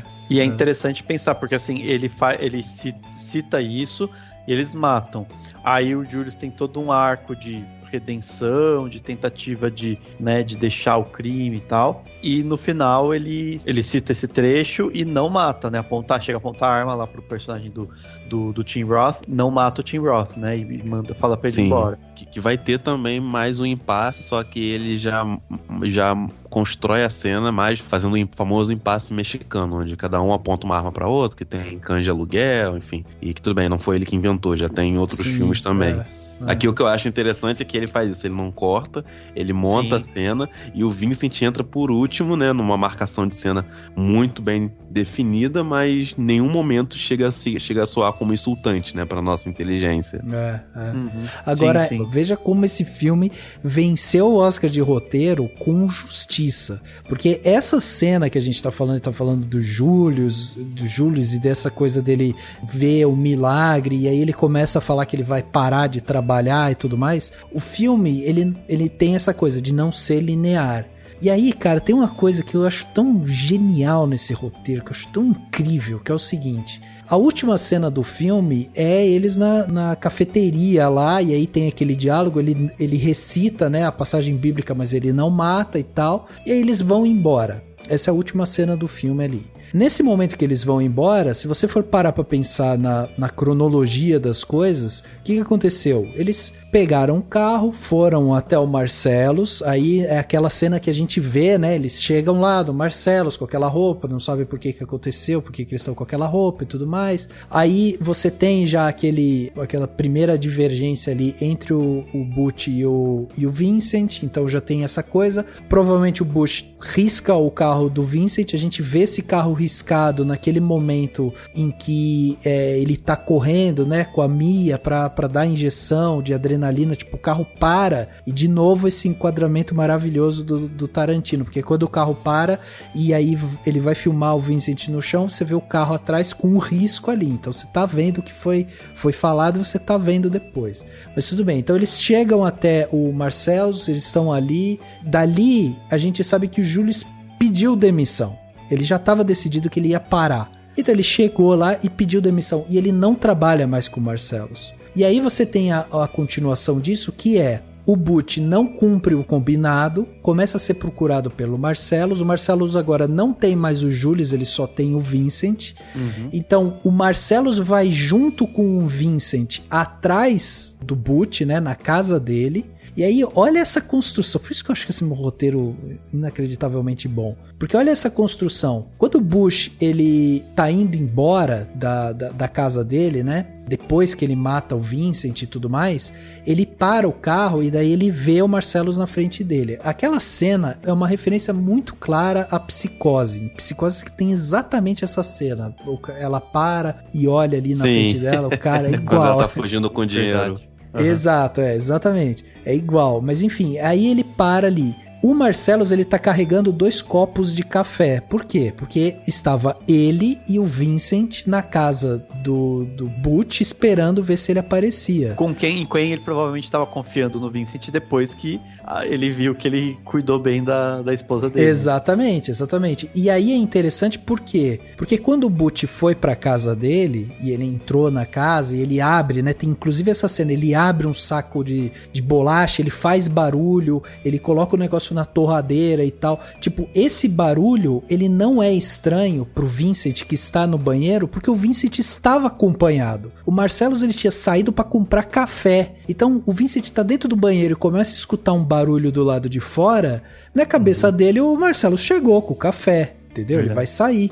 Então, o Bush faz todo o barulho, o Vincent não se preocupa com isso, o Bush mata o Vincent, e aí depois você tem essa sequência que é o Bush encontrando o Marcellus na rua, e aí você tem essa conclusão que é, bom, o Marcellus estava junto com o Vincent estava ali, né, dentro da casa do Bush, porque eles estavam tentando encontrar o cara. Então você fecha o ciclo inteiro numa cena só. Porque alguém pode falar assim, pô, mas que coincidência, né? O cara tava dirigindo e o Marcellus apareceu na frente dele. Não é coincidência. O Marcellus estava lá porque ele estava na casa do Butch. Faz todo o sentido. Não. É um acaso se eles se cruzarem exatamente no semáforo daquele jeito. Mas, claro, faz sentido que ele esteja lá, realmente. Exatamente. E eu acho que tem uma piscadela que o diretor dá, assim, pro público, né? Que parece que o filme parece que é meio autoconsciente, assim, porque os personagens comentam as próprias cenas, né? Então tem toda essa construção que você falou e o Butch fala, meio que como ele soubesse que tem uma audiência ali. Esse é o problema de vocês me subestimarem, né? Então, verdade. Parece que ele tá comentando a própria cena. E na cena do restaurante acontece a mesma coisa. Quando a Mia fala, né? Nossa, isso aqui é horrível, né? Esse silêncio constrangedor entre a gente. Sim. Então, parece que o filme tem consciência dele próprio, sabe? E os personagens sabem que eles estão num Pulp Fiction, sabe? E eu acho que é uma maneira também do diretor não subestimar a audiência dele, né? Ele coloca essas migalhas de pão, ele coloca esses detalhes no filme, trabalhando a mise-en-scène, a direção de arte do filme, e o espectador que for atento, ele pega. Ele não precisa verbalizar, ele não precisa ser literal em tudo. Basta você ter atenção que você pega esses detalhes que ele deixa. What now? What now? Let me tell you what now. I'ma call a couple of hard pipe-hitting niggas to go to work on the homes here with a pair of pliers and a blowtorch. You hear me talking, hillbilly boy? I ain't through with you by a damn sight. I'ma get medieval on your ass. I mean, what now between me and you?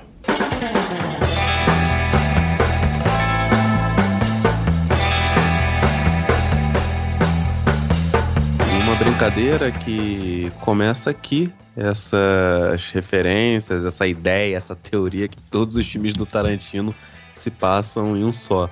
É mencionado. Multiverso. Né? Exatamente. A Mia Wallace menciona que ela ia fazer um piloto de uma série de TV, onde ela e outras mulheres seriam mulheres super perigosas, enfim.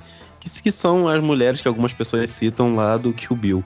Eu, hoje em dia, acho que não faz muito sentido, porque as coisas já mudaram tanto do diretor, né? Mas eu não duvido que o Tarantino em algum momento volte com isso, porque o carinha midiático, o carinha marqueteiro, entendeu?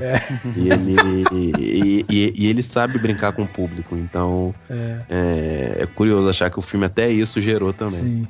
Eu até achei que o Dani, que é o nosso homem das letras aqui, ele ia perceber uma ironia em um diálogo que eu achei muito bom. E daí eu falei assim, nossa, eu acho que o Dani vai perceber Chamou isso. na chincha, Dani. Chamei na chincha. Então, vamos lá. Não, olha que ironia. Aquela cena quando eles são capturados, né? O Butch e o Marcellus, eles são capturados e vão ali para aquele calabouço ali, né? Aquele lugar que eles ficam. Tem um diálogo que é muito irônico, que é o seguinte: o cara que é o cara lá da loja, ele vira pra eles e fala assim: ninguém mata ninguém na minha loja, a não ser eu e o Zed. Entendeu? Exatamente isso que acontece. Eles só matam os dois. Exatamente. Como Só morre assim? os dois. Só mata os dois, só os dois morrem. Só ele e o Zed que morrem. O Vincent, o Butch e o Marcellus não morrem. Mas será que aquele cara na roupa de látex, sei lá, que roupa é aquela? Será que ele não morre também? Não sei. É, que dá a impressão que ele fica meio enforcado, né? Assim. Ele toma um socão e dá uma desmaiada, né? Não sei também. Mas eu acredito que tenha sido proposital também, Rafa, porque dificilmente o Tarantino vai ser expositivo desse jeito, né? Sim, colocar um texto tão expositivo na boca de algum personagem. Quando ele faz isso, presta atenção, que ele tá te dando uma piscadinha. É sempre um comentário, assim, bem autoconsciente no filme.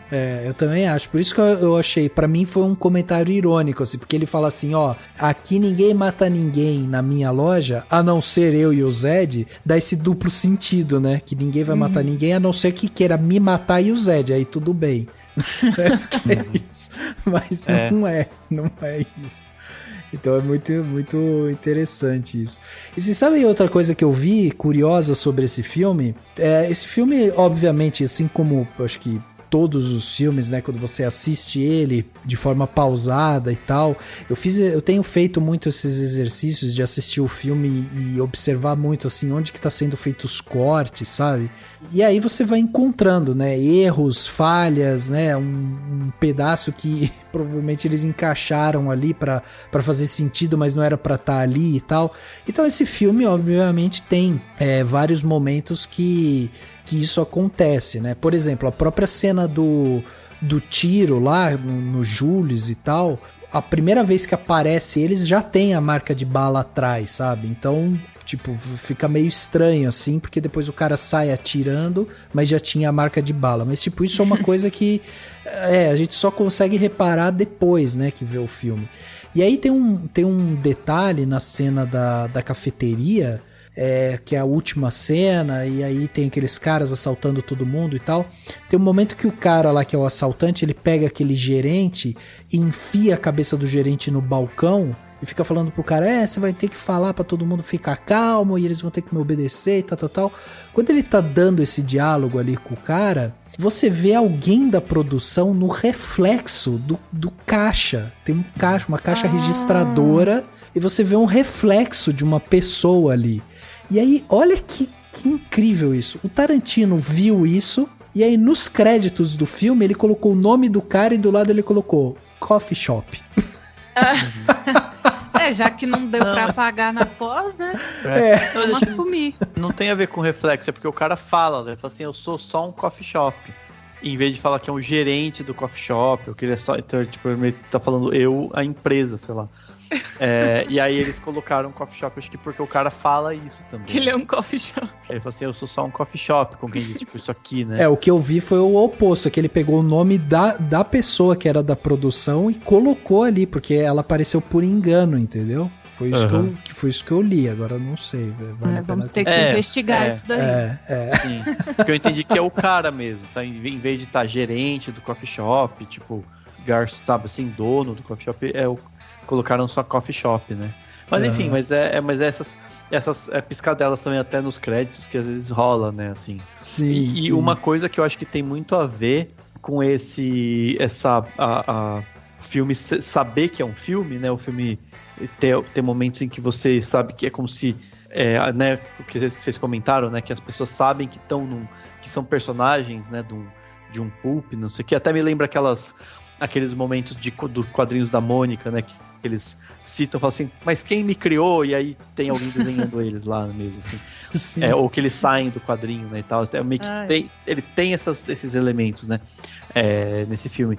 Mas isso tem... Eu gosto muito justamente das escolhas, do como as histórias vão sendo colocadas, né. Então tem a questão do Jules, que eu comentei, que ele tem um arco dramático. E como, se você fosse fazer esse filme na ordem cronológica, você teria basicamente ali meio que 2 etapas, né? Tipo, a partir do momento em que eles saem daquele restaurante lá onde tava o Marcellus, né? Que eles vão entregar a mala. Eles já passaram por todo o drama de ter que limpar o carro e tal. Depois disso, você teria basicamente o Julius iria embora, né? Ele sairia de cena. E teria toda a história do Vincent com a Mia e logo depois indo ver as coisas do Butch e sendo morto, e a história do Butch terminando, né? Só que como o filme muda isso, você consegue ver o arco do Julius, né, do começo até o fim do filme, como alguém que passou por essa trajetória, né, de sair da criminalidade, ou deixar de querer matar as pessoas, etc, né? E eu acho que, sei lá, eu acho que esse processo é muito interessante. E os cortes também, né? Porque, por exemplo, a gente tá esquecendo de comentar um pouco da história do Butch em si, mas é muito interessante, tipo, como que corta, vai para um flashback do Butch, para só depois ir pro Butch vivendo a vida dele como boxeador, tentando sair, sendo que a gente teve só uma introdução um pouco antes. Assim, dependendo de como o filme fosse feito, ou em muitos filmes, ele soaria inorgânico, né? Soaria como uma coisa forçada. Tipo, não teve do nada um flashback. Mas aqui não, como a gente tá vendo isso, trocando os capítulos sendo apresentados, você corta, vê lá a história. E é sensacional, né? A forma como a história é contada. O Christopher Walken tá sensacional, né, contando aquela história, e tem também a simbologia do relógio, né, eu comentei do tempo, né, de como o tempo é sempre tá sempre alternando entre algo que demora, algo que se estica, que se estende, e uma urgência, né, isso tem muito a ver com o relógio, com o tempo que vai ser também um MacGuffin também pro Butch voltar lá e encontrar, né, todos aqueles empecilhos todos antes dele conseguir fugir e tudo mais com a namorada dele. Então eu acho legal isso, assim, como essas coisas combinam justamente pra gente se sentir quase como se esses personagens estivessem querendo ver um jeito de terminar aquela história, sabe? Tipo, como se eles estivessem falando assim, eu preciso sair desse filme, tipo, esse filme que precisa acabar. Só faltou ele, sabe assim, se tivesse uma fala dessa, não seria exagerada, né? Eles falam que é meio que isso, sabe? Você sabe que o Tarantino, ele falou que, inclusive, quando você vê a cena final, que o Jules fala que ele vai se aposentar, e aí você vê o Vincent falando, não acredito, nada a ver você se aposentar e tal, ele quis deixar bem claro, assim, que, tipo, o Vincent fez uma má escolha, porque ele vai morrer em seguida, né? Ele vai morrer lá no banheiro e tal, indo atrás do Butch. E o Julius não, o Julius tá vivo, entendeu? Ele meio que, já fazendo uma super interpretação, assim, o personagem do Samuel L. Jackson, ele é esse cara crentão, né, que acredita na intervenção divina, num ato de Deus, e o Vincent, ele fica tentando justificar tudo. Só que se você parar pra pensar, ele teve várias intervenções divinas, assim. Sempre que ele vai no banheiro, é uma oportunidade dele sair da enrascada, entendeu? Mas ele sempre volta pra situação. Então foi uma, foi duas, na terceira já não teve mão de Deus mais, e aí ele se ferrou mesmo, ele é morto, né? Mas eu acho que até nesse sentido, assim...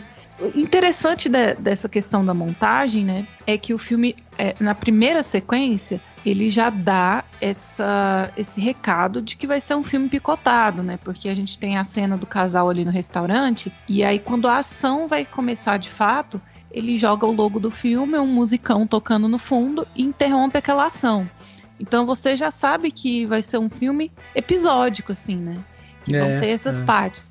Então, ele já vai te habituando com isso. Então, quando tem esse flashback, não soa estranho.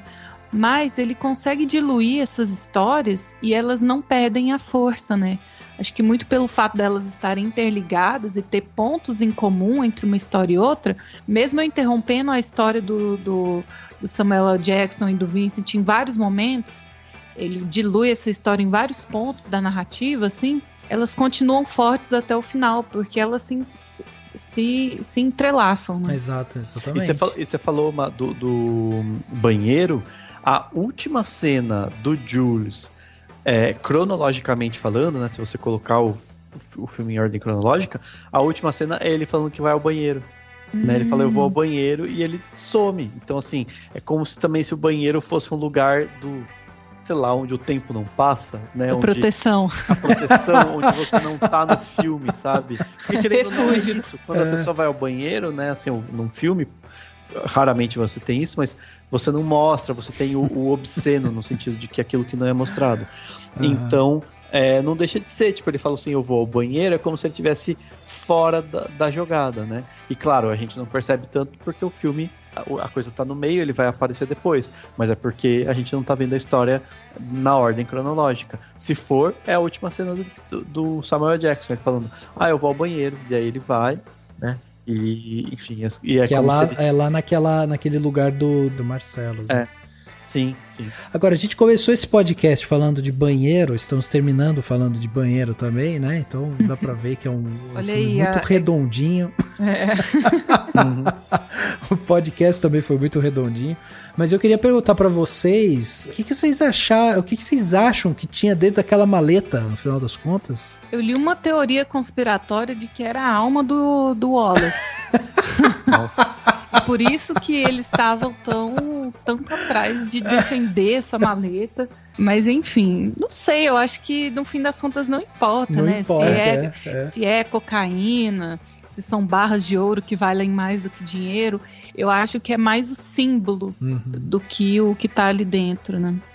É mais essa força invisível que movimenta a história de uma forma ou outra, né? Exatamente. Sim.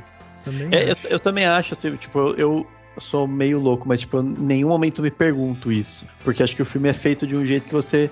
Pouco importa, né? Pouco importa, né, o que é. Mas eu até zoei comigo mesmo, assim, porque eu vi o filme, eu tinha acabado de ver algumas coisas relacionadas à Copa do Mundo, tava lendo algumas coisas da Copa do Mundo e tinha visto... Nossa, onde isso vai chegar? Tinha, como fala, o sorteio, né, e tal, e eu falei assim, nossa, pode ser a taça Jules Rimet, que foi roubada e transformada, acho que foi derretida. Barras de ouro. São barras de ouro. Daí eu falei assim, olha que louco, pode ser a taça Jules Rimet, o nome do personagem é Jules, né? Então. Nossa, mas. Viajei na maionese aqui. Só o Dani pra pensar isso mesmo. Vai vir o Tarantino Multiverso parte 2. Misturando futebol. Eu acho que o Tarantino não deve, como um bom americano, bem americano que ele não deve ligar muito pra futebol, mas...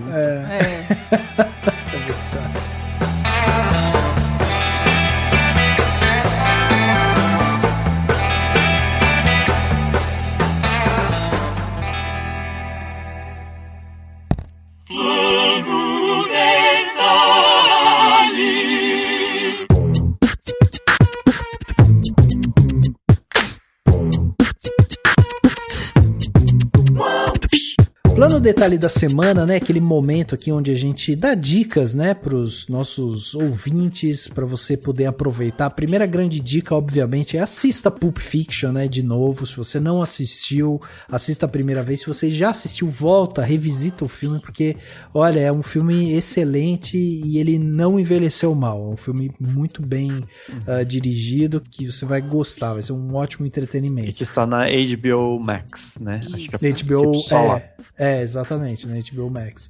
E, bom, para começar aqui o plano detalhe, dessa vez eu vou começar, trouxe um plano detalhe aí para vocês, que é um podcast, e nesse caso aqui é um podcast que eu tenho ouvido muito, assim, tô gostando muito das edições, que é o Medo e Delírio em Brasília. Eu acho que o pessoal já conhece e tal, mas enfim, é um podcast basicamente sobre política, mas muito bem humorado. Precisamos disso, né? Pois é, isso que é muito legal.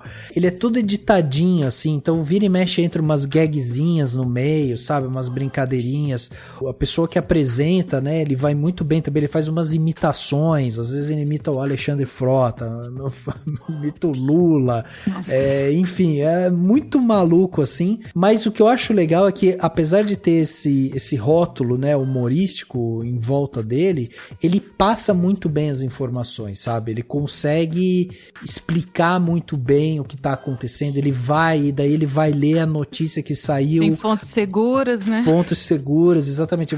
Esse artigo aqui saiu matéria de fulano de tal da Folha de São Paulo, matéria de fulano de tal que saiu no Correio Brasiliense, sei lá. Então ele vai pegando várias fontes, passa pra gente, e é uma maneira muito, muito legal, assim, de ouvir. Ele passa a informação de uma maneira que, apesar de você ver que tá acontecendo um monte de bosta, né? Mas você consegue dar umas risadas ali com o jeito que ele passa a informação, então é um jeito leve de passar a informação, e por isso fica esse meu plano detalhe aqui para vocês. Certo? Lembrando, né, vocês que tudo que a gente tá falando vai ter link aqui no post desse podcast, então se você não pegou alguma coisa, vai lá no post, vai estar lá escrito quem indicou o que, os links e tudo mais. Mar, o que você trouxe de bom pra gente, de plano detalhe, nesse podcast tão especial aqui? Bora lá. Nossa, agora que eu parei pra observar, tá super musical as minhas indicações. Vamos lá. E nada influenciáveis, assim. Vou indicar coisas de pessoas que eu conheço, mas é bom mesmo, tá, gente? Pode ir. Entendi. Vai ter a Anitta? Não, calma.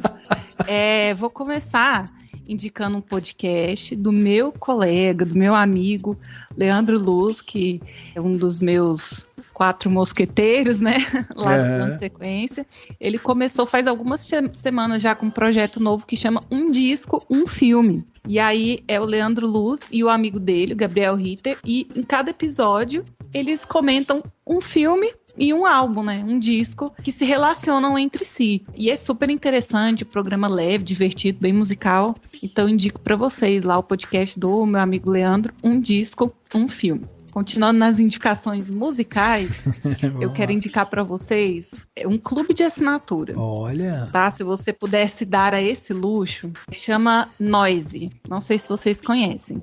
E o lema deles é tipo assim, tendências vêm e vão, mas os discos de vinil são eternos. A gente tá vivendo esse momento de resgate aí dos vinis, né? E eles têm um clube de assinatura de LPs lá, que vem junto com a revista deles, que chama Revista Noise, né? E aí você pode comprar avulso esses box que eles disponibilizam. Vem sempre um disco de vinil exclusivo e uma revista que é tipo um material de apoio mesmo, falando sobre o disco, falando sobre música em geral. É bem legal. Então, se vocês tiverem interesse, é uma coisa bacana para quem tem uma vitrolinha em casa aí. Chama Revista Noise, que é o arroba lá do Instagram deles. E por fim, eu quero indicar uma coisa. Eu não sei se vocês acompanharam, mas a minha irmã mais velha, ela teve no The Voice do ano passado. E agora ela tá lançando o primeiro CD dela, né? Que chama Afrodisíaca. Gente, não é por nada não, já ouvi em primeira mão. Tá absurdo, assim, esse CD que minha irmã fez com incentivo público, sabe? Tem muitos anos já que ela tá com esse projeto e o CD tá belíssimo. Tem bastante dessa influência dela de música africana, mas assim, escutem, gente. Érica Ribeiro, Afrodisíaca, ela já lançou o primeiro single lá no YouTube, nas plataformas de música, Spotify, Deezer, não sei o que e tal, e acompanhem, porque esse CD aí vai ser maravilhoso, gente. Érica Ribeiro, Afrodisíaca. Que demais, que demais. Porra, tá aí, então, fica essas dicas maravilhosas aqui que a Má trouxe pra gente. Faltou pouco pra Anitta, hein, Márcia? Falou que era todo de jeito que você conhecia, tá ali, mas ela não precisa de divulgação, né? A minha irmã precisa, ela não. É verdade, tem toda a razão, não precisa mesmo. Pedrão, o que você trouxe de bom pra gente aí, de plano detalhe, nessa semana? Então, vamos lá. Tem o Tarantino's Mind, um documentário brincando com essa teoria do Tarantino. Eu acredito que ele seja muito famoso, talvez seus ouvintes já conheçam, mas caso não tenha, vale a pena o ouvinte ir lá, vai se divertir, que é com o Celton Mello, com o Seu Jorge, enfim. É bem interessante. Não, e é muita explosão de cabeça, né, meu? É bem legal, bem legal. Tem um documentário sobre o Tarantino, é difícil de achar na internet, mas se eu não me engano está no Telecine, que se chama Os 8 Primeiros, contando o início de carreira ali do Tarantino. E o que eu acho curioso é que eles não... Tudo bem, eles não contam e não exploram como eu gostaria, mas eles mencionam o acidente com a Uma Thurman, né, que deixou a relação deles por um tempo já dividida, né? Hoje em dia acho que eles já se falam, eles já têm contato, não sei se é a mesma coisa, mas tanto que a filha da Uma Thurman tá no filme do Tarantino, né? Ou Era Uma Vez em Hollywood, né? A Mia Hawke. Mia Hawke, o nome dela? Acho que sim. Acho que é. Nossa, agora eu lembrei, o nome dela é Mia. Curioso. É Maia, Pedrão. Maia, né? Maia, isso. Mia, Maia. Pô, podia ser Mia, ia ser muito mais Podia ser Mia, Errou aí em uma. Não, é engraçado que eu sigo ela no Instagram e esqueci. Deve ser porque eu mando mensagem toda hora e ela nunca me responde. Pode ser. E por último, vai ser difícil encontrar na internet, mas podem entrar em contato comigo nas redes sociais, que qualquer coisa eu mando o link. É o segundo filme do Tarantino, né? O Aniversário do Meu Melhor Amigo. Filme bem precário que ele fez, ele esconde esse filme, ele não comenta muito sobre esse filme, é praticamente impossível achar na internet. Até o momento, pelo menos da última vez que eu pesquisei, era difícil. Mas ele é interessante como ele já revela algumas nuances que o Tarantino vai usar em sua filmografia. O nome é My Best Friend Birthday, alguma coisa assim. Enfim, o link vai estar, acredito, aqui, se tiver na internet. Sim. Ou entre em contato comigo que eu posso passar o filme. Muito bom, muito bom. E aí, Dan, vamos fechar o plano detalhe? Vamos lá, vou dar uma dica só. Aliás, Rafa, você sabia que eu ia justamente dar a dica do Medo e Delírio em Brasília? É mesmo? Eu tava aqui anotado, você falou, eu falei assim, eu fiquei assim, vocês estavam tudo falando, não tava prestando atenção que eu tava procurando outra dica. Porque eu tô meio, enfim, andei meio sem tempo ultimamente. É que nem quando alguém comenta alguma coisa do filme que você ia comentar. Exatamente. Não, mas e assim, tava muito tipo, eu fiquei, nossa, enfim. Só que assim, tem épocas que eu tô, sei lá, consumindo mais coisas, aí você fala, tá bom, então vou indicar tal e tal coisa, tá tudo bem. Mas no caso aqui foi.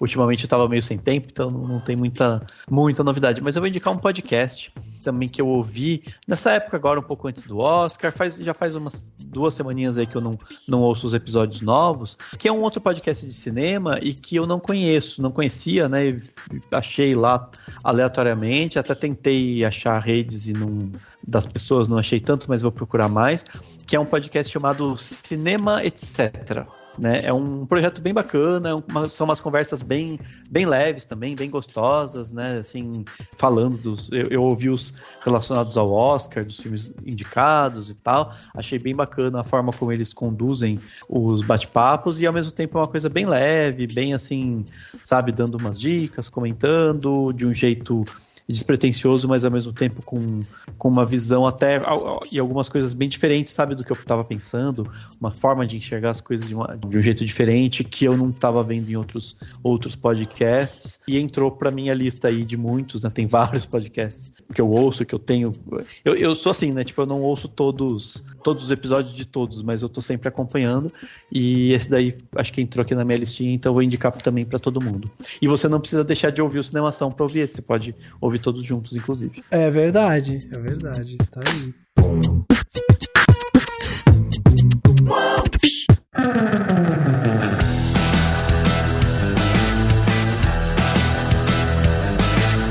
chegando aqui no final do podcast Cinemação 454, né? Batemos esse papo sensacional aqui sobre Pulp Fiction, com a ajuda dos nossos amigos, né? Porque precisávamos desse apoio aqui para conseguir falar de um clássico, de um filme desse tamanho, só com gente muito boa aqui pra gente bater esse papo. Má, muito obrigado pela sua presença aqui com a gente mais uma vez. Obrigado por ter doado o seu tempo, vir aqui conversar com a gente.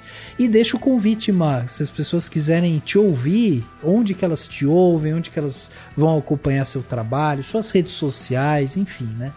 Eu que agradeço, gente, o convite. Mas assim, quem quiser acompanhar um pouco da minha loucura, lá no Twitter, Coelho_Limão, no Instagram Coelho com Limão, nós temos o Instagram do Plano Sequência, que é Plano SecCast, Plano SecCast também no Twitter, e temos o nosso site, né, que é www.plano-sequência.com, e lá tem todos os canais de contato, se vocês quiserem deixar comentário nos episódios, se vocês quiserem pedir diretores, darem sugestões de pauta, se quiserem mandar um e-mail xingando a gente, tá tudo lá, não só as minhas redes, e também as redes dos meninos que participam também. Muito bom, Má, obrigado de novo, a gente adora ter você aqui.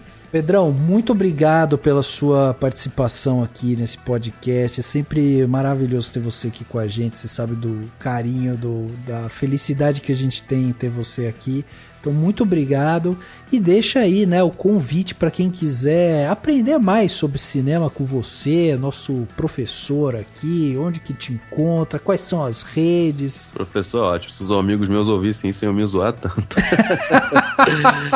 Mas assim, sabe que é sempre um prazer estar aqui, vocês são uns irmãos, né? Tanto que hoje, se o site resiste, também é por participação de vocês. É só vocês pesquisarem no site, YouTube ou no seu agregador de podcast favorito, canal Claquete, que vocês vão achar todo o nosso conteúdo. Particularmente, se você gosta de Tarantino, passa então no nosso canal, que nós temos, sei lá, uns 2 ou 3 vídeos sobre o Tarantino, que é um diretor que eu gosto muito, é um dos meus favoritos. Ele é muito bom para você estudar as técnicas de cinema, e nós temos vídeos falando exatamente sobre isso.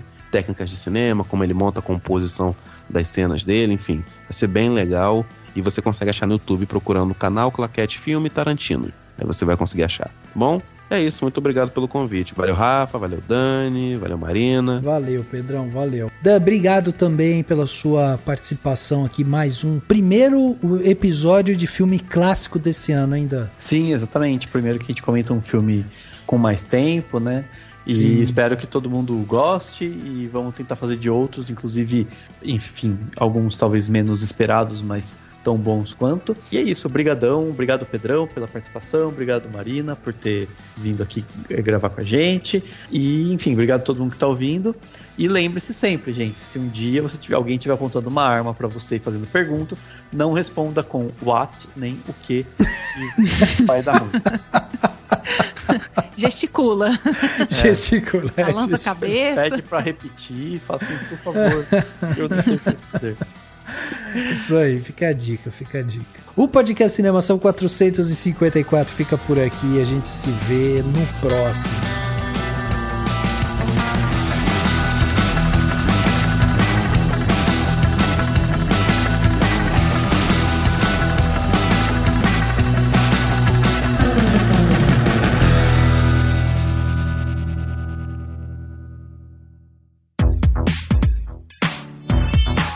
Esse podcast foi editado pela Isso Aí Design.